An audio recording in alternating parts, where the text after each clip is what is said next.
Hello everyone, कैसे हैं आप सब। Today we will discuss about the most important chapter of class 10th bio life processes. This is the chapter number 1. In this video lecture we will cover all the topics related to the life processes. Okay, and after the end of this session we will discuss some questions related to this chapter. We will also deal with the PYQs related to the life process, and after watching this complete video you will have no doubt. Okay, so let us start. What is life processes? So first of all we will discuss about the nutrition. So nutrition क्या होता है? Nutrition होता है food का लेना, food जो हम लोग लेते हैं, प्लांट भी फूड लेते हैं। तो न्यूट्रिशन हमारा दो टाइप का होता है, एक ऑटोट्रॉपिक न्यूट्रिशन होता है, एक हेटेरोट्रॉपिक न्यूट्रिशन होता है। ऑटोट्रॉपिक न्यूट्रिशन कौन लेता है? जैसे प्लांट हो गए जो अपना फूड डायरेक्टली सनलाइट से लेते हैं by the process of photosynthesis, वो ऑटोट्रॉपिक न्यूट्रिशन में आता है। हेटेरोट्रॉपिक न्यूट्रिशन क्या होता है? जैसे हम हैं, एनिमल्स हैं, ये हम लोग क्या करते हैं, प्लांट पे डिपेंड होते हैं या वेजिटेबल्स पे डिपेंड होते हैं, तो उसे हम हेटेरोट्रॉपिक न्यूट्रिशन बोलते हैं। ठीक है, तो ऑटोट्रॉपिक न्यूट्रिशन में आप देख सकते हैं क्या लिखा है, the organism make its own food from the sunlight, तो उसे हम ऑटोट्रॉपिक न्यूट्रिशन बोल देते हैं। जैसे ग्रीन प्लांट और बैक्टीरिया कुछ भी होते हैं, जैसे साइनोबैक्टीरिया, ये सारे ऑटोट्रॉपिक न्यूट्रिशन लेते हैं। और हेटेरोट्रॉपिक में आप जानते हैं कैट हो गया, ह्यूमंस हो गया, फंजाई हो गया, लीच हो गया, काऊ हो गया, डॉग हो गया, आँप हो गए, मैं हो गए, ये सब क्या है, हेटेरोट्रॉपिक न्यूट्रिशन लेते हैं। और जो हेटेरोट्रॉपिक न्यूट्रिशन होते हैं वो भी हमारे 3 टाइप्स के होते हैं। There are mainly 3 types of heterotrophic nutrition. कौन कौन से होते हैं? होलोजोइक, सेप्रोफाइटिक और पैरासाइटिक। तो होलोजोइक क्या होते हैं? Organism consume and internally digest organic food, जो खाने को खाते हैं, खाना उनके अंदर जाता है और उसके बाद वो खाने को डाइजेस्ट करते हैं, उन्हें हम होलोजोइक बोलते हैं। जैसे हम हो गए, डॉग हो गए, केट हो गए, काऊ हो गए, अमीबा हो गया, पैरामीशियम हो गया। ये याद रखें, amoeba paramecium is very very important. Amoeba paramecium में पहले खाना अंदर जाता है, उसके बाद डाइजेस्ट होता है। इसका मतलब स्टमक में खाना जाए, उसके बाद वहाँ डाइजेशन का प्रोसेस स्टार्ट हो। तो ऐसे जो हैं उनको हम होलोजोइक न्यूट्रिशन में वो सारी चीज़ें आती हैं। जैसे कौन कौन? ह्यूमन बीइंग, डॉग, कैट, काऊ, अमीबा, पैरामीशियम, ये सब होलोजोइक के एग्जाम्पल हैं। नेक्स्ट हमारा है सेप्रोफाइटिक। सेप्रोफाइटिक ऐसे ऑर्गेनिज्म होते हैं जो डेड मैटर खाते हैं या डेड ऑर्गेनिक मैटर खाते हैं। जैसे फंजाई हो गया, ब्रेड मोल्डस ईस्ट हो गया, मशरूम हो गया। ठीक है, ये मशरूम और ये जो ईस्ट है ये सब किस में आ जाते हैं? हमारे सेप्रोफाइटिस में। ये सब उनका हमारे क्या खाते हैं? डेड मटेरियल को खाते हैं। ठीक है, और जो हमारा थर्ड वन होता है वो होता है पैरासाइटिक। पैरासाइटिक क्या होता है? एक्सटर्नल पैरासाइट होते हैं और इंटरनल पैरासाइट भी होते हैं। ये किसी दूसरे पेड़ के ऊपर या एनिमल के ऊपर जाके चिपक जाते हैं, जैसे कि जू हो गए, टेप बॉम हो गया, जोंक हो गई, ये सब दूसरे के ऊपर चिपक के उनका खून पीते रहते हैं। ठीक है, कैस्कटा हो गया, जिसे अमरबेल बोलते हैं, जो प्लांट के ऊपर हमने देखा है, एक प्लांट के ऊपर दूसरा प्लांट अपने आप आ जाता है। अमरबेल आपने बाग वगैरह में देखा होगा, अमरबेल। तो वो क्या होता है? उस प्लांट से अपना फूड बना लेता है, तो इसे कैस्कटा बोलते हैं। कैस्कटा में क्लोरोफिल नहीं होता, ये बात ध्यान रखेंगे। ठीक है, this is very very important. Cuscuta में क्लोरोफिल नहीं होता है। ठीक है, तो ये हमारे तीनों थे, होलोजोइक, सेप्रोफाइटिक और पैरासाइटिक। ठीक है, 3 तरीके से न्यूट्रिशन हो सकता है। किसमें? हेट्रोजीनियस में। 3 तरीके से हो सकता है। किसमें? हेट्रोट्रॉप्स में। और ऑटोट्रॉप तो हमें पता ही है, फोटोसिंथेसिस से फूड बनाएंगे। ठीक है, अब हम आगे बढ़ते हैं। अब हम बात करेंगे फोटोसिंथेसिस। तो फोटोसिंथेसिस आप बचपन से पढ़ते आए हैं भैया। फोटोसिंथेसिस में क्या होता है? प्लांट CO2 लेता है, वाटर लेता है और सनलाइट के प्रेजेंट में अपना खाना बना लेता है और ग्लूकोज बनाता है और हमें ऑक्सीजन दे देता है। ठीक है, तो इतनी बातें तो सबको ही पता है। जो फोटोसिंथेसिस होता है वो एक ऑटोट्रॉपिक प्रोसेस होता है, क्योंकि प्लांट अपना फूड सनलाइट से बनाते हैं। ये ऑटोट्रॉपिक न्यूट्रिशन का एक पार्ट है। ठीक है, तो डेफिनेशन इसकी आप यहाँ से देख सकते हैं, the process by which green plant make their food by photosynthesis. ठीक है, फोटोसिंथेसिस में क्या क्या चीज़ें ज़रूरी होती हैं? सनलाइट होता है, क्लोरोफिल होता है, कार्बन डाइऑक्साइड होता है, वाटर होता है। और ये फोटोसिंथेसिस का आपके रिएक्शन बिल्कुल याद रखनी है, CO2 plus water, chlorophyll, sunlight, बनेगा क्या? ग्लूकोज। मतलब फूड किस फॉर्म में मिलता है? ग्लूकोज के फॉर्म में मिलता है और हमारी ऑक्सीजन निकल जाती है। ठीक है, वहाँ से प्लांट से हमें ऑक्सीजन निकलती है फोटोसिंथेसिस के ड्यूरिंग, और वही ऑक्सीजन हम सांस लेने के लिए यूज करते हैं। ठीक है, तो फोटोसिंथेसिस या क्लोरोफिल इज प्रेजेंट इन विच, कहाँ क्लोरोफिल प्रेजेंट होता है? लीफ में होता है, ग्रीन कलर के क्लोरोप्लास्ट में होता है, आर्गन लीफ में होता है। ठीक है, CO2 जो होती है वो कहाँ से एंटर करती है प्लांट में? तो स्टोमेटा से। स्टोमेटा क्या होता है? पत्तियों के ऊपर छोटे छोटे छिद्र होते हैं जिन्हें हम स्टोमेटा बोलते हैं। ठीक है, stomata tiny pores present on the surface of leaf, water taken up by the root. पानी कहाँ से लेंगे प्लांट पानी तो हमें रूट से लेंगे, और रूट प्लांट भी वाटर भी मिल जाएगा, CO2 भी मिल जाएगा, क्लोरोफिल मिल जाए, सनलाइट मिल जाएगी, तो सारी चीज़ें उनके फोटोसिंथेसिस करा लेंगे और प्लांट अपना फूड बना लेंगे, ठीक है। और जो प्लांट में फूड जो हमारा ग्लूकोज होता है वो स्टार्च के फॉर्म में स्टोर होता है, याद रखेंगे। और एनिमल्स और ह्यूमंस में जो हमारा फूड है ग्लूकोज वो किस फॉर्म में स्टोर होता है, glycogen. This is very very important, ठीक है। 3 स्टेप में फोटोसिंथेसिस होती है। सबसे पहले absorption of light energy by chlorophyll, सबसे पहले लाइट आती है और एब्जॉर्प्शन करती है। जैसे ही लाइट पड़ेगी तो लाइट क्या करेगी, वाटर को तोड़ने लगेगी हाइड्रोजन और ऑक्सीजन गैस में। तो पहला स्टेप यही होता है, absorption of light energy by chlorophyll. Chlorophyll जो उस लाइट को है एब्जॉर्ब कर लेता है। सेकंड स्टेप में conversion of light energy into chemical energy. अब क्या होने लगेगा, वही जो हमारी लाइट है वो तोड़ने लगेगी वाटर को, किसमें, हाइड्रोजन और ऑक्सीजन गैस में। और third process reduction of carbon dioxide to carbohydrate, ठीक है। तीसरे प्रोसेस में रिडक्शन हो जाएगा कार्बन डाइऑक्साइड का कार्बोहाइड्रेट में, और फिर ग्लूकोज बन जाएगा, वाटर बन जाएगा और ऑक्सीजन गैस हमें मिल जाएगी। तो फोटोसिंथेसिस के प्रोसेस से ही प्लांट अपना फूड बना लेते हैं। एक और इम्पोर्टेंट बात है, जो फोटोसिंथेसिस होती है वो तो दिन में ही होगा, दिन में होगा क्योंकि सनलाइट होगी, रात में फोटोसिंथेसिस नहीं होती, ठीक है, डे टाइम। और जो डेजर्ट प्लांट है उनमें क्या होता है, day time stomata remains close. उनका जो स्टोमेटा है वो दिन में क्लोज रहता है, क्योंकि जैसे स्टोमेटा खुलता है वाटर भी बाहर निकलने लगता है, क्योंकि डेजर्ट में पानी की कमी है। तो स्टोमेटा अगर वो दिन में खोल देंगे तो क्या हो जाएगा, उनके में वाटर की कमी हो जाएगी, और डेजर्ट में तो वाटर वैसे भी कम होता है, ठीक है। तो जो डेजर्ट प्लांट हैं वो रात में अपना स्टोमेटा खोलते हैं, और स्टोमेटा जैसे ही खुलता है तो CO2 वो रात में स्टोर कर लेते हैं, लेकिन फोटोसिंथेसिस वो दिन में करते हैं, ठीक है। तो स्टोमेटा वो रात में खोलते हैं डेजर्ट वाले प्लांट, लेकिन जो फोटोसिंथेसिस है वो तो दिन में ही करेंगे, खाना तो दिन में ही बनाएंगे, ठीक है। तो ये बात आप ध्यान रखेंगे, ठीक है। ये इंपॉर्टेंट बात है कि जो डेजर्ट प्लांट होते हैं वो अपना स्टोमेटा रात में खोल के CO2 ले लेते हैं, दिन में क्यों नहीं खोलते। दिन में अगर वो खोलेंगे तो उनके अंदर जो थोड़ा बहुत वाटर है वो भी बाहर चला जाएगा, जिसकी वजह से वो रात में स्टोमेटा खोलते हैं और CO2 इन्वायरमेंट की ले लेते हैं, ठीक है। और लेकिन जैसे सुबह सनलाइट आती है तो सनलाइट के प्रेजेंट में वो फोटोसिंथेसिस करके अपना फूड बना लेते हैं। This is very very important, okay. अभी ये जो एक्टिविटी दी गई हैं, वेरीगेटेड लीफ, ये जो एक्टिविटी इसलिए दी गई है कि CO2 जो है वो एसेंशियल है कि नहीं फोटोसिंथेसिस के लिए। और ऊपर वाली जो एक्टिविटी दी गई है वो इसलिए दी गई है कि जो क्लोरोफिल है वो भी एसेंशियल है कि नहीं है। तो देखो कुछ पार्ट इस पत्ती का जो है, हमारी जो लीफ बनी हुई है इसका सूखा हुआ है, और कुछ हमारा ग्रीन पार्ट है। तो जो ग्रीन पार्ट है वहाँ पे हमारा क्लोरोफिल भी होता है और स्टार्च भी होता है। जैसे ही स्टार्च के ऊपर आप आयोडीन सोल्यूशन डालेंगे तो ब्लैक ब्लू कलर का आ जाएगा, ठीक है, ब्लैक ब्लू कलर हो जाता है। तो केवल वहीं पे हमारा जो है वो ब्लैक ब्लू कलर आएगा। इससे ये पता चलता है कि वेरीगेटेड लीफ में कि केवल फोटोसिंथेसिस हमारी वहीं पे होगी, बाकी जगह पे फोटोसिंथेसिस नहीं होगी। इसका मतलब फोटोसिंथेसिस के लिए क्लोरोफिल एसेंशियल है, ठीक है, मैंडेटरी है। सेकंड वाला आप देख सकते हैं एक्टिविटी, उसमें एक प्लांट रखा है, उसको हमने ग्लास जार से ढक दिया है, और ढक दिया है तो CO2 इन्वायरमेंट के अंदर नहीं जा पाएगी, और अगर थोड़ी वो CO2 अंदर है तो उसके अंदर हमने KOH भर दिया, जिससे वो CO2 उसकी एब्जॉर्ब कर ले। अब जब CO2 एब्जॉर्ब कर लेगा तो अंदर CO2 पहुंचेगी ही नहीं, CO2 बाहर से अंदर पहुंचेगी ही नहीं, तो इसका मतलब वो प्लांट फिर से फोटोसिंथेसिस कर ही नहीं पाएगा, ठीक है। अब जब CO2 ले नहीं पाएगा, ठीक है, तो फोटोसिंथेसिस होगी नहीं। तो अगर आप अब इसमें आयोडीन टेस्ट करते हैं स्टार्च के लिए तो आपको कोई भी blue colour black colour seen नहीं होगा, no blue black colour seen, क्योंकि कार्बन डाइऑक्साइड जा ही नहीं रही है, फोटोसिंथेसिस हो ही नहीं रहा। तो इससे ये भी पता चलता है कि कार्बन डाइऑक्साइड भी फोटोसिंथेसिस के लिए क्या एसेंशियल। तो एग्जाम में आए कि ऐसी एक्टिविटी लिखो जिससे ये प्रूव होता है कि क्लोरोफिल एसेंशियल है फोटोसिंथेसिस के लिए, तो वेरीगेटेड लीफ लिख देना। और दूसरी ये ग्लास जार वाली तब लिख देना जब पूछे कि कार्बन डाइऑक्साइड एसेंशियल होता है, ये प्रूव करो, ठीक है। तो ये रही। तो अब हम नेक्स्ट मूव करते हैं, अब न्यूट्रिशन इन अमीबा और न्यूट्रिशन इन पैरामीशियम, ठीक है। This is very very important. हमें पता है एग्जाम में दोनों में डिफरेंस पूछता है कि अमीबा में न्यूट्रिशन कैसे होता है, पैरामीशियम क्या। तो हमें तो पता है अमीबा और पैरामीशियम दोनों की दोनों हमारी यूनिसेलुलर ऑर्गेनिज्म होते हैं, इनमें केवल एक एक सेल होती है। तो पहले हम डिस्कस करेंगे कि अमीबा में न्यूट्रिशन कैसा होता है, उसके बाद हम डिस्कस करेंगे कि पैरामीशियम में। चलो स्टार्ट करते हैं पहले अमीबा में। तो देखो अमीबा में क्या होता है, जैसे फूड पार्टिकल अमीबा के पास आता है, अमीबा अपने ये जो हैंड टाइप है वो निकाल लेता है, पैर की तरह, ठीक है।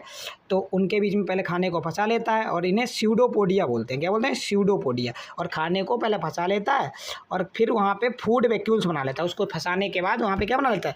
फूड वैक्यूल्स बना लेता है और कुछ टाइम बाद उसे डाइजेस्ट कर लेता है, ठीक है। और ये कैसा न्यूट्रिशन है? होलोजोइक, पहले ही बता चुका हूँ। होलोजोइक न्यूट्रिशन क्या न्यूट्रिशन होता है? जिसमें खाना अंदर जाता है पहले, उसके बाद डाइजेस्ट होता है। तो अमीबा पहले फूड को पकड़ता है, फिर फूड वैक्यूल्स बनाता है, तब जाके फूड उसके अंदर चला जाता है, तब जाके फूड को वो डाइजेस्ट कर लेता है, ठीक है। तो amoeba takes in food using temporary finger like projection of the cell surface called pseudopodia. जो ये फिंगर लाइक स्ट्रक्चर आपको स्टार टाइप दिख रही है, हम क्या बोलते हैं? स्यूडोपोडिया। और ये इसको चलने में भी, लोकोमोशन करने में भी क्या करते हैं? हेल्प करते हैं। तो ये बात आप अच्छे से याद रखेंगे। न्यूट्रिशन में पैरामीशियम देख लो।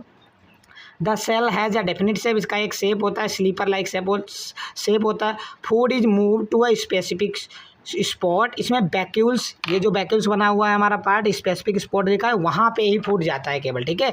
और इसमें जो हेयर लाइक स्ट्रक्चर, ये हेयर जैसे बने, इन्हें सीलिया बोलते हैं, ठीक है। वहाँ स्यूडोपोडिया होता है, वहाँ क्या होता है? सीलिया होता है, ठीक है। तो इस तरीके से इसमें होता है, ठीक है। तो ये था अमीबा और पैरामीशियम में। अमीबा तो क्या करता है? अपनी जो फिंगर लाइक स्ट्रक्चर होता है उनमें फूड को फंसा लेता है, उसके बाद फूड वैक्यूल्स बना लेता है और उसके बाद वो खाने को डाइजेस्ट कर लेता है। और इसमें क्या होता है? जो खाना होता है पहले सीलिया तक आता है, सीलिया द्वारा ये खाना अपना वैक्यूल्स में पहुंचाता है, वैक्यूल्स में वो खाना ये डाइजेस्ट हो जाता है, ठीक है। तो ये बात हमको ध्यान रखिए अमीबा और पैरामीशियम में। अब हम आगे मूव करेंगे। चलो अब हम डिस्कस करेंगे न्यूट्रिशन इन ह्यूमन बीइंग। तो ह्यूमन बीइंग न्यूट्रिशन, सबसे पहले माउथ से हम खाना खाते हैं, ठीक है।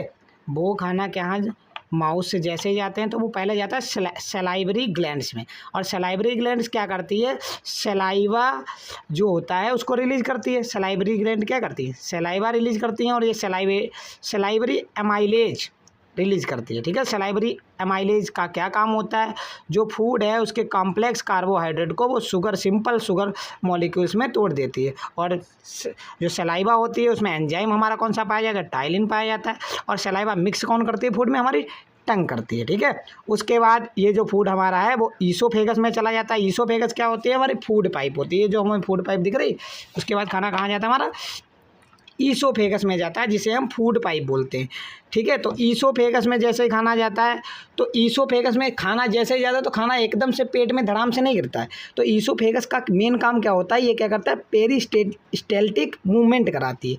ईसोफेगस जो अपने आप खुलती रहती है, सिकुड़ती रहती है, स्ट्रेच होती है, फिर सिकुड़ जाती है, खुलती रहती है, सिकुड़ जाती है, जिसकी वजह से खाना जो है सीधे धड़ाम से पेट में नहीं गिरता है, ठीक है। तो ये बहुत इंपॉर्टेंट है, ये बात याद रखोगे। Contraction and expansion of food pipe, इसे बोलते हैं पेरिसेल्टिक मूवमेंट। ये कौन करता है? हमारा ईसोफेगस करता है। उसके बाद जो हमारा खाना है वो कहाँ पहुँच जाता है? उसके बाद हमारा खाना पहुँचता है हमारा स्टमक में। और स्टमक में हमें पता है स्टमक को गैस्ट्रिक ग्लैंड होती है वहाँ पे, तो वो क्या करती है? 3 चीज़ें, स्टमक में 3 चीज़ें हमारी रिलीज होती हैं। याद रखेंगे कौन कौन सी चीज़ें। पहली तो हो गई हाइड्रोक्लोरिक एसिड, दूसरा हमारा हो गया पेप्सिन, और तीसरा हो गया म्यूकस। कौन कौन सी चीज़ें? Hydrochloric acid, pepsin and mucus, ठीक है। तो हाइड्रोक्लोरिक एसिड हमारा क्या करता है? जो खाना हमने खाया है उसको एसिडिक बना देता है और उससे एंजाइम वगैरह पेप्सिन होता है, ठीक है। और किल्स बैक्टीरिया जर्म्स जो भी हैं उनको किल कर देता है, क्या? Hydrochloric acid. जो पेप्सिन होता है वो क्या करता है? प्रोटीन को डाइजेस्ट कर देता है। और जो म्यूकस होता है वो हमारे inner lining of stomach from acid, उससे बचाता है, ठीक है। प्रोटेक्शन देता है, क्योंकि हमारा जो पेट है उसमें एसिड जो होता है उसका पीएच बहुत ज़्यादा होता है। तो जो म्यूकस होता है वो हमारे पेट को जलने से बचाता है, कि जो एसिड है वो जलाए ना, हमारे पेट को ना जला पाए। तो म्यूकस वहाँ पे उसे कंट्रोल कर लेता है, ठीक है। उसके बाद हमारा जो होता है वो लीवर का काम क्या है? लीवर क्या काम करता है? ये बाइल जूस सिक्रेट करता है, और जो विच इज स्टोर्ड इन गैल ब्लैडर, ठीक है। और ये फूड को भी क्या कर देता है? एसिडिक जो फूड आ रहा था स्टमक से HCl मिला के, उसको क्या कर देता है? ये थोड़ा सा एल्कलाइन कर देता है। और जो फैट वगैरह थी खाने में उसे सिंपल पार्टिकल में तोड़ देता है, जिन्हें हम ग्लोब्यूल्स बोलते हैं, ठीक है। उसके बाद हमारा जो पेनक्रियाज होता है ये क्या करता है? अपना पेनक्रियाटिक जूस निकालता है, जिसमें से 2 चीज़ें निकलती हैं, एक होती है ट्रिप्सिन, एक होता है लाइपेज। ट्रिप्सिन का काम होता है प्रोटीन को डाइजेस्ट करना, और लाइपेज का काम वही होता है फैट को छोटे छोटे पार्टिकल में, इमल्सिफाइड फैट को छोटे छोटे पार्टिकल में तोड़ देना। उसके बाद ये हमारा फूड कहाँ जाता है? स्मॉल इंटेस्टाइन में। हाँ, उसके बाद हमारा फूड पहुंचता है स्मॉल इंटेस्टाइन में। स्मॉल इंटेस्टाइन तो हमको पता ही है, अंदर छोटी छोटी, ये 6-7 मीटर लंबी, बहुत लंबी होती है, 12-13 मीटर लंबी, ठीक है। और हर्बीवोरस में ये जो होती है वो ज़्यादा लंबी होती है, क्योंकि हर्बीवोरस सेलुलोज को पचाना थोड़ा मुश्किल होता है, इसलिए हर्बीवोरस में ये ज़्यादा लंबी होती है और कार्निवोरस में थोड़ी कम लंबी होती है, ठीक है, ये बात याद रखना, ठीक है। तो स्मॉल इंटेस्टाइन में फूड, अगर कोई एग्जाम में आए क्वेश्चन कहाँ पे डाइजेस्ट होता है, तो स्मॉल इंटेस्टाइन में ही डाइजेस्ट होता है, ये बात याद रखेंगे, ठीक है। तो स्मॉल इंटेस्टाइन में जैसे ही फूड पहुंचता है, ठीक है, तो स्मॉल इंटेस्टाइन में और भी क्या होता है, स्मॉल इंटेस्टाइन के अंदर छोटे छोटे हेयर लाइक स्ट्रक्चर बोलते हैं, जिन्हें विली बोलते हैं, विली, ठीक है। Lots of finger like projection present on inner leaning of small intestine, ये क्या होते हैं, इंक्रीज सरफेस एरिया बढ़ा देते हैं, जिसकी वजह से एब्जॉर्प्शन अच्छे से हो जाता है, ठीक है। ये बात, फूड का एब्जॉर्प्शन अच्छे से हो जाता है, ठीक है। और जो फूड है उसमें अगर प्रोटीन है तो वो अमीनो एसिड में टूट जाता है, कार्बोहाइड्रेट है तो वो ग्लूकोज में टूट जाता है, और उसकी जो फैट है वो फैटी एसिड और ग्लिसरॉल में टूट जाती है, ये बात हम याद रखेंगे, ठीक है। उसके बाद खाना हमारा कहाँ आता है, स्मॉल इंटेस्टाइन पे प्रोसेस होने के बाद जो हमारा खाना वो आ जाता है हमारा लार्ज इंटेस्टाइन। और लार्ज इंटेस्टाइन क्या करती है, जो खाना स्मॉल इंटेस्टाइन से आया हुआ है, उस खाने में जो एक्सेस वाटर है उसे लार्ज इंटेस्टाइन क्या कर लेती है, एब्जॉर्ब कर लेती है, और जो बचा हुआ वेस्ट है उसे एनएस के थ्रू एग्जिट कर देती है, ठीक है। तो लास्ट में जो हमारा फूड है, वो जो वेस्ट मटेरियल बचा है, अब वो कहाँ चला जाता है, एनएस में।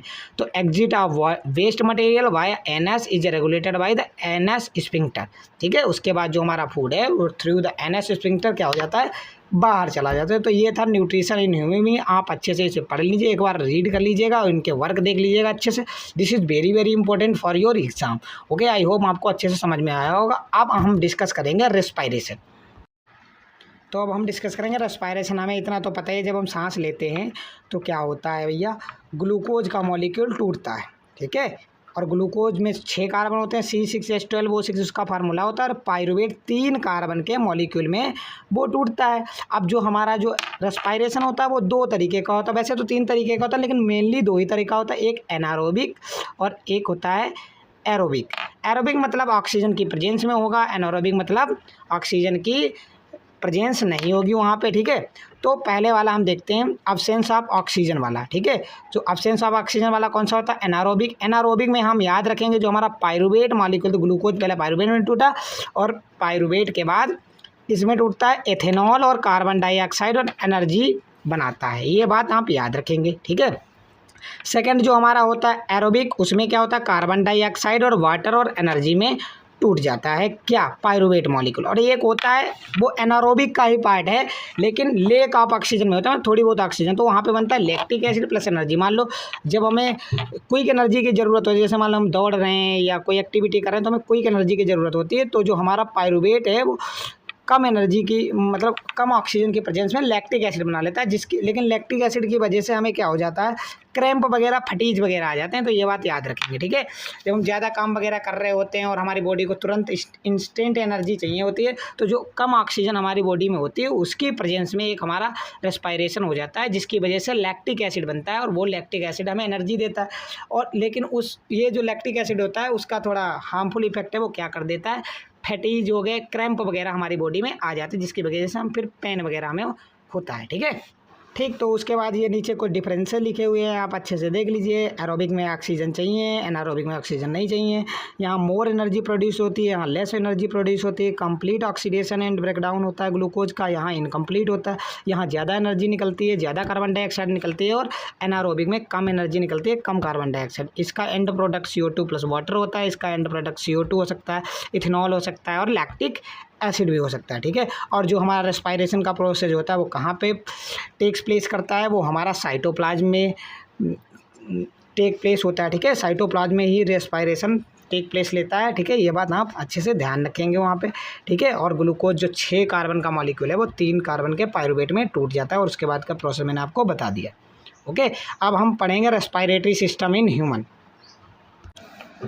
तो अब हम पढ़ेंगे रेस्पायरेटरी सिस्टम इन ह्यूमन। सबसे पहले हम नोज से जैसे ही एयर हम क्या करते हैं, इनहेल करते हैं, तो सबसे पहले जो हमारे नोज़ में हेयर्स हैं वो क्या कर देते हैं, उस एयर को फिल्टर कर देते हैं। उसके बाद ये विंड पाइप में चला जाती है एयर, और जिसे हम बोलते हैं ट्रेकिया। और ट्रेकिया के बाद ये क्या होता है, जैसे ही ट्रेकिया में जाता है तो ये ट्रेकिया के बाद थोड़े जो होते हैं रिंग्स होते हैं, जिन्हें हम बोलते हैं रिंग्स ऑफ कार्टिलेज। ये क्या होते हैं, एयर को कोलैप्स होने से बचा लेते हैं। ठीक है, तो जैसे ही लंग्स में एयर जाती है तो लंग्स के ये पाइप जो होती है थोड़ी छोटे छोटे पार्टिकल्स में छोटी छोटी जो एक तरीके से स्ट्रक्चर्स होती हैं उनमें टूट जाती है, जिन्हें हम ब्रोंकी बोलते हैं। ठीक है, ब्रोंकाई बोलते हैं। ब्रोंकाई क्या होती हैं, एक दूसरे से कनेक्ट होती हैं लंग्स में। ठीक है, लंग्स में एक साइड, और ये लास्ट में जाके ये ब्रोंकाइज छोटी छोटी बहुत सारी ब्रोंकाइज में टूट जाती हैं, जिन्हें ब्रोंक्यूल्स बोलते हैं। और ये ब्रोंक्यूल्स का जो लास्ट पार्ट होता है जिसे हम एल्वोली बोलते हैं, एल्वोली क्या करती हैं, एल्वोली ये क्या करती हैं, ऑक्सीजन को ले लेती हैं, ब्लड तक पहुँचा देती हैं। जबकि जो CO2 रेस्पायरेशन में हमारी निकली है, जो CO2 रेस्पायरेशन में से निकलती है, उसको क्या कर देते हैं, फिर से एक्सचेंज कर देते। तो ऑक्सीजन और CO2 का एक्सचेंज कौन कराता है, एल्वोली कराता है। जो लास्ट पार्ट हमारा होता है ब्रोंक्यूल्स का, ब्रोंक्यूल्स का जो लास्ट पार्ट है, अंदर दिख रहा है छोटे छोटे पार्ट का नोब टाइप बनना है, वहाँ पे इन्हें हम क्या बोलते हैं, alveoli.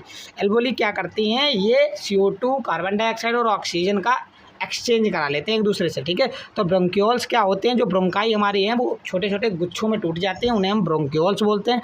Each bronchi divides in the lungs to form large number of smaller tubes called bronchioles. ठीक है, आप यहाँ से अच्छे से पढ़ सकते हैं, यहाँ से देख सकते हैं चीज़ें। ठीक है, तो मेन जो वर्क है ये आपको अच्छे से याद रखना है, ये इसका फिगर है, यहाँ से क्वेश्चन पूछा जा सकता है। ठीक है, और काहे काहे का ये एक्सपोर्ट इंपोर्ट करते हैं, तो याद रखें CO2 और ऑक्सीजन का। कौन, एल्वोली। एल्वोली क्या है, लास्ट पार्ट है, कहाँ, जो नोब टाइप स्ट्रक्चर आपको साइड में यहाँ पे दिख रहे हैं, ब्रोंक्यूल्स का। ठीक है, जो ब्रोंकाई होती है वो ब्रोंक्यूल्स में टूटती है छोटे छोटे पाइप्स में। उसके बाद ब्रोंक्यूल्स का जो लास्ट स्टेप होता है, जो लास्ट नोब टाइप स्ट्रक्चर होती है, उसको हम बोलते हैं alveoli. Alveoli are tiny balloon like air sacs located at the bronchioles. Thin, पतले से होते हैं, नीचे छोटे से होते हैं ब्रोंक्यूल्स में। ये बात आपको अच्छे से याद रखनी। ठीक है, तो इस तरीके से वहाँ पे जो हमारी ऑक्सीजन है वो ब्लड तक चली जाती है, और जो कार्बन डाइऑक्साइड है वो रिवर्स हो जाती है, और हम उसे जब एक्सहेल करते हैं, बाहर निकालते हैं, तो कार्बन डाइऑक्साइड बाहर गैस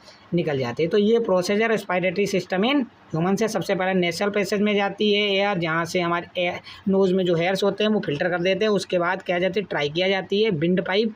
ठीक है, उसके बाद ये ब्रोंकाई में जाती है। ब्रोंकाई क्या होते हैं, छोटे छोटे आगे जाके पाइप में टूट जाते हैं, जिन्हें ब्रोंक्यूल्स कहते हैं। ये ब्रोंक्यूल्स से जैसे ही एयर पास होती है, लास्ट में जाके ये ब्रोंक्यूल छोटे छोटे बैलून लाइक स्ट्रक्चर बना लेते हैं, जिन्हें हम एल्वोली बोलते हैं। और ये जो एयर हमारी पास हुई थी, वहाँ पर ऑक्सीजन जाके ब्लड तक ये अपनी ऑक्सीजन पहुँचा देती है, और बाकी जो कार्बन डाइऑक्साइड है वो नोज में फिर से रिलीज होकर हमारे माउथ तक पहुँचती है, जिसे हम बाहर निकाल देते हैं। तो ये कहानी थी हमारी रेस्पायरेटरी ऑफ सिस्टम की। अब इसी में एक और पार्ट होता है अंदर, डायाफ्राम, उसके बारे में हम जानकारी लेंगे। ठीक है, कि किस तरीके से उसके आगे का काम होता है। ठीक है, तो ये तो respiratory system in human, I hope आपको अच्छे से समझ में आया होगा। अब हम देखते हैं कि डायाफ्राम क्या होता है, किस तरीके से ये हमारा वर्क करता है। इसी में आता है रेस्पायरेटरी सिस्टम में, ह्यूमन में। तो डायाफ्राम क्या होता है, diaphragm is a large dome shaped muscle होती है एक डायाफ्राम। ठीक है, जो क्या करती है, लंग्स के नीचे ये जो रेड कलर की आपको दिख रही है, इसे हम बोलते हैं डायाफ्राम। ठीक है, ये जब सांस लेते हैं हम और सांस छोड़ते हैं तो ये क्या कॉन्ट्रैक्ट करती है और एक्सपेंड करती है। ठीक है, ये तो आपको पता ही, इनहेलेशन, इंस्पायरेशन, एक्सहेलेशन, जब सांस छोड़ते हैं तब ये दोनों में डिफरेंस लिखा हुआ है किस तरीके से होता है। ठीक है, और रेजिडुअल वॉल्यूम रहता है, इसका मतलब रेजिडुअल वॉल्यूम क्या होता है, ये टर्म याद रखेंगे।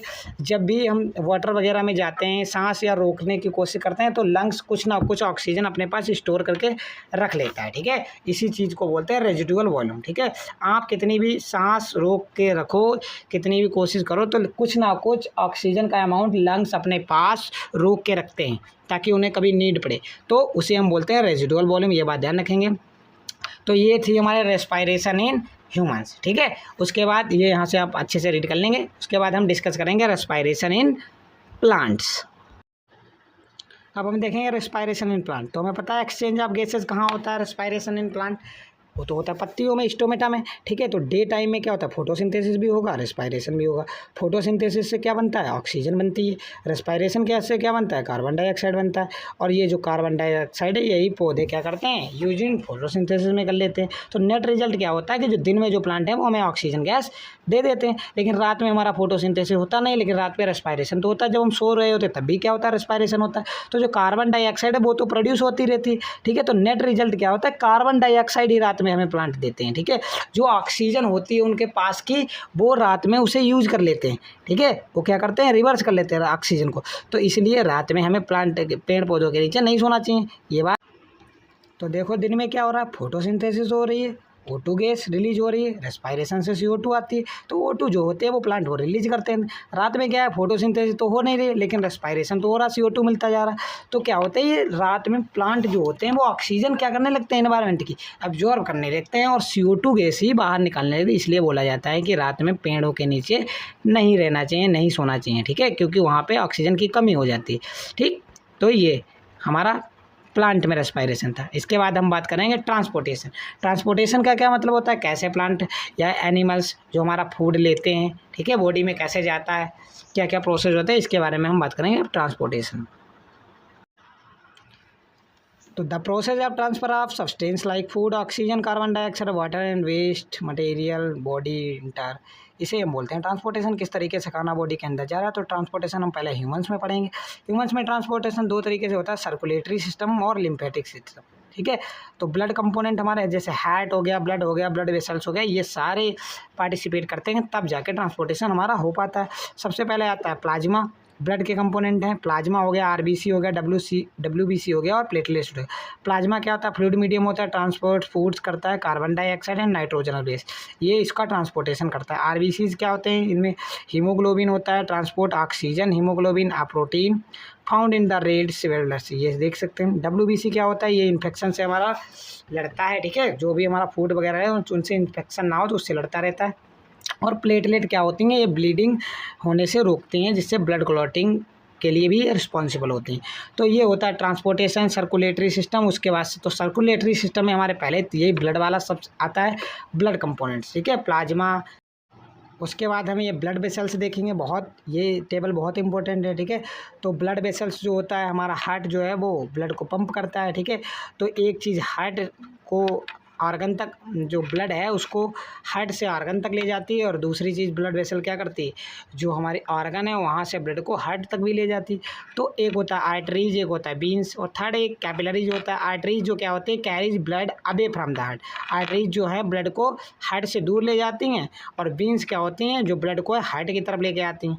जो आर्टरीज होती हैं उनमें प्योर ब्लड होता है, मतलब ऑक्सीजन वाला ब्लड होता है, ऑक्सीजनेटेड, और जो हमारा बीन्स होता है उसमें डीऑक्सीजनेटेड ब्लड होता है, ठीक है। तो आर्टरीज हैं वो हाई प्रेशर होता है उनका, बीन्स होता है लो प्रेशर होता है। आर्टरीज जो होती है थिक एंड इलास्टिक बाल होते हैं इनके अंदर, लेकिन thin and less elastic wall होते हैं। इनमें जो वॉल्व होते हैं वो प्रेजेंट नहीं होते हैं, इनमें जो वॉल है वो प्रेजेंट होते हैं, ठीक है। वॉल्व क्या काम करते हैं, ब्लड फ्लो होने से रोकते हैं, ठीक है।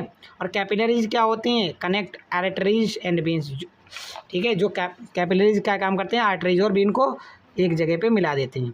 Transport both oxygenated and deoxygenated blood, इनमें दोनों ही चीज़ें होती हैं। मॉडरेट प्रेशर होता है, वेरी थिन होते हैं, एक सेल लाइक जितनी थिकनेस होती है, और इनमें ये जो बाल्ब वगैरह हैं वो नहीं होती। तो यहाँ पे देख सकते हैं पल्मोनरी आर्टरी क्या होती है, ये इसमें हमारा डीऑक्सीजनेटेड ब्लड, ये इकलौती सिंगल ऐसी एक हमारी आर्टरी है जिसमें हमारा इम्प्योर जो ब्लड है वो बहता है, ठीक है। इसका अपोजिट है। वैसे तो हमें पता है आर्टरीज में प्योर ब्लड होता है, लेकिन प्योर का मतलब ऑक्सीजनेटेड, ठीक है, लेकिन जो पल्मोनरी आर्टरी है उसमें डीऑक्सीजनेटेड ब्लड आता है, ये बात याद रखेंगे।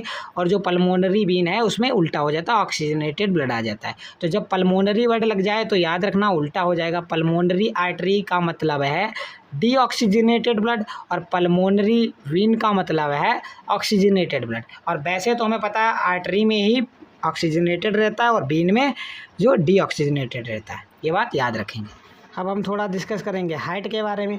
तो हार्ट में हमारे कितने टोटल 4 चेम्बर होते हैं, ठीक है। तो एक होता है, ये पहले हार्ट को 2 हिस्सों में पढ़ेंगे, एक लेफ्ट एक राइट, ठीक है।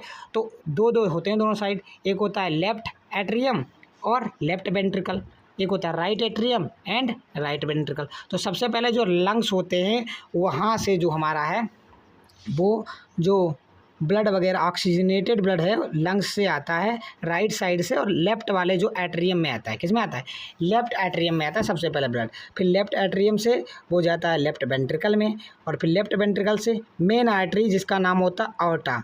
आर्टा याद रखेंगे, मेन आर्टरी जो ऑक्सीजनेटेड ब्लड को ले जाता है बॉडी ऑर्गन तक, उसका क्या नाम होता है, आयोटा। ठीक है, याद रखना आयोटा। ठीक है, ऑक्सीजनेटेड लेफ्ट वेंट्रिकल से जो ब्लड है ऑक्सीजनेटेड ब्लड उसे कौन सी आर्टरी ले जाती है, तो याद रखोगे आयोटा, ये मेन आर्टरी है। तो ये जैसे ही बॉडी ऑर्गन तक ले जाती है, उसके बाद ये बॉडी ऑर्गन से डीऑक्सीजनेटेड ब्लड कौन ले जाता है, मेन वीन ले जाता है, उसका नाम होता है वेना कावा। ठीक है, क्या नाम होता है, जो वीन हमारा होता है जो बॉडी ऑर्गन से अगेन हमारा हार्ट तक ब्लड को लेके जाता है डीऑक्सीजनेटेड ब्लड, उसका नाम होता है वेना कावा। ये बात याद रखेंगे। फिर ये जो हमारा वेना कावा है वो हमारा क्या करता है, जो डीऑक्सीजनेटेड ब्लड है उसको कहाँ भेज देता है, राइट एट्रियम में, और फिर ये जो ब्लड है वो हमारा राइट वेंट्रिकल में जाता है, और राइट वेंट्रिकल से होता हुआ ये फिर से कहाँ तक पहुँच जाता है, लंग्स में पहुँच जाता है, और लंग्स में ये जो ले जाते हैं उन्हें पल्मोनरी आर्टरीज बोलते हैं। ठीक है, तो हार्ट से जो हमारा हार्ट का जो हमारा राइट वाला पार्ट था, ठीक है, राइट वेंट्रिकल था, वहाँ से जो आर्टरी हमारा लंग्स में अगेन ब्लड को ले जाती है उसे हम बोलते हैं पल्मोनरी आर्टरीज। ठीक है, तो ये बात हमें याद रखनी है, और उसमें कैसा हमारा डीऑक्सीजनेटेड ब्लड रहता है। ठीक है, तो इस तरीके से ये सर्कुलेट होता है, तब जाके ब्लड हमारा प्यूरिफाई। हाँ, अब हम बात कर लेंगे डबल सर्कुलेशन और सिंगल सर्कुलेशन। सर्कुलेशन जो ब्लड का है वो दो तरीके से होता है, जैसे हम लोगों में डबल सर्कुलेशन होता है, लेकिन जैसे फिश वगैरह हैं उनमें सिंगल सर्कुलेशन होता है। ठीक है, डबल सर्कुलेशन क्यों होता है, एक बार सर्कुलेशन होने के बाद दोबारा ये लंग्स ब्लड जाता है और फिर से वही काम होता है, तो हम लोगों में डबल सर्कुलेशन होता है क्योंकि हमें ज़्यादा एनर्जी चाहिए। ठीक है, इसलिए हमारे हार्ट में 4 चेम्बर होते हैं। जैसे यहाँ पे आप देख सकते हैं हार्ट के चेम्बर बर्ड हो गए, हम हो गए, मैमल्स हो गए, उनमें 4 चेम्बर होते हैं क्योंकि हम लोगों का जो ब्लड है वो वार्म होता है। ठीक है, एम्फीबियंस में और रेप्टाइल्स में हमारे कितने 3 चेम्बर होते हैं उनके हार्ट में। ठीक है, वो पार्शियल जो होता है डबल सर्कुलेशन उनमें होता है, वो कोल्ड ब्लड वाले होते हैं, और जो फिशेस होते हैं उनमें केवल 2 चेम्बर होते हैं हार्ट के। ये बात यहाँ पर रखें क्योंकि उनका जो ब्लड होता है वो कोल्ड होता है। जैसे ये आपका फिश का डायग्राम है, आप फिश के हार्ट का बना हुआ, तो इसमें क्या होता है केवल, और हम लोगों में ऑक्सीजनेटेड और डीऑक्सीजनेटेड ब्लड दोनों अलग अलग होते थे, लेकिन यहाँ पे जो हमारा है जो फिश का जो होता है सिस्टम, उसमें क्या होता है mixing is avoided through the single circulation, the heart only handles डीऑक्सीजन। तो जो फिश का जो हार्ट होता है उसमें केवल डीऑक्सीजनेटेड ब्लड आता है, उसमें ऑक्सीजनेटेड ब्लड मिक्स नहीं होता है। लेकिन हम लोगों का जो ब्लड है, ब्लड सर्कुलेशन है, वो डबल सर्कुलेशन में आता है, इसलिए उसमें एक तरफ ऑक्सीजनेटेड ब्लड रहता है, एक तरफ डीऑक्सीजनेटेड ब्लड रहता है। लेकिन जो फिश का जो हमारा होता है, फिश में ऐसा कुछ नहीं होता है, फिश में केवल 2 हार्ट के चेम्बर होते हैं।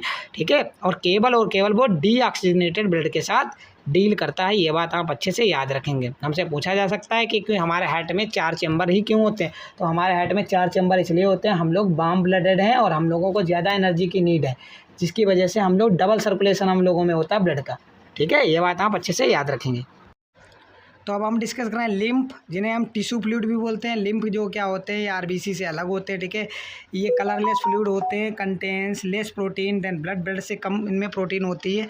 ये लिम्फ जो होते हैं पार्ट ऑफ लिम्फेटिक सिस्टम होते हैं। Lymph flows into the lymphatic capillaries which join to form larger lymph vessel. ठीक है, ये वाइट कलर के होते हैं। इनमें क्या क्या इनके फंक्शन क्या होते हैं, ये डाइजेस्ट करते हैं, एब्जॉर्ब करते हैं फैट को फ्रॉम इंटेस्टाइन। ठीक है, ये drains access fluid back into the blood, blood में क्या कर देते हैं, ये फैट वगैरह को डिजॉल्व करते हैं। Lymph contains lymphocytes and help defend the body against infection वगैरह से ये लड़ने में काम भी करते हैं। ठीक है, तो याद रखेंगे ये होते हैं लिम्फ, वाइट कलर होता है, इनमें कोई भी आरबीसी वगैरह नहीं होते हैं। ठीक है, तो ये बात आप अच्छे से याद रखेंगे।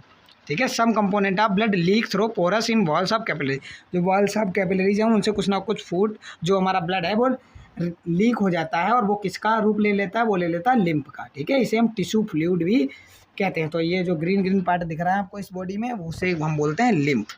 ओके, याद रखेंगे। तो ये लिम्फ की बातें हैं कुछ, यहाँ से अच्छे से रीड कर लेंगे। ठीक है, तो इसे हम बोलते हैं लिम्फ, और लिम्फ का काम क्या है, इन्फेक्शन वगैरह से बचाना, ये भी इसका काम है। ये सब आप अच्छे से याद रखेंगे। अब हम डिस्कस करेंगे आगे। तो इस तरीके से हमने लिम्फ भी पढ़ लिया, सारी चीज़ें पढ़ ली हैं। अब हम जो हमारा ट्रांसपोर्टेशन इन ह्यूमन है वो कंप्लीट हो गया है। मैंने आपको बताया ब्लड कैसे जाता है, फूड कैसे जाता है, ये सारी चीज़ें हम अच्छे से डिस्कस कर चुके हैं और ये नोट्स हैं, आप यहाँ से अच्छे से रीड कर सकते हैं। अगर कोई डाउट हो तो आप हमें कमेंट कर सकते हैं, ठीक है। अब हमारा जो अगला टॉपिक रह गया है वो ट्रांसपोर्टेशन इन प्लांट रह गया है। प्लांट किस तरीके से खाना वगैरह लेते हैं, ट्रांसपायरेशन क्या होता है, ये सारी चीज़ें अब हमें पढ़नी है, क्योंकि वीडियो ज़्यादा लॉन्ग हो जाएगा, इसलिए अब हम नेक्स्ट वीडियो में डिस्कस करेंगे विद PYQs, ठीक है। तब तक के लिए आप अच्छे से इसको रिवाइज कर लीजिए, एक दो बार अच्छे से वीडियो लेक्चर को देखिए और अपने खुद से नोट्स बना लीजिए, ओके। तब तक के लिए पढ़ाई करते रहिए। All the very best.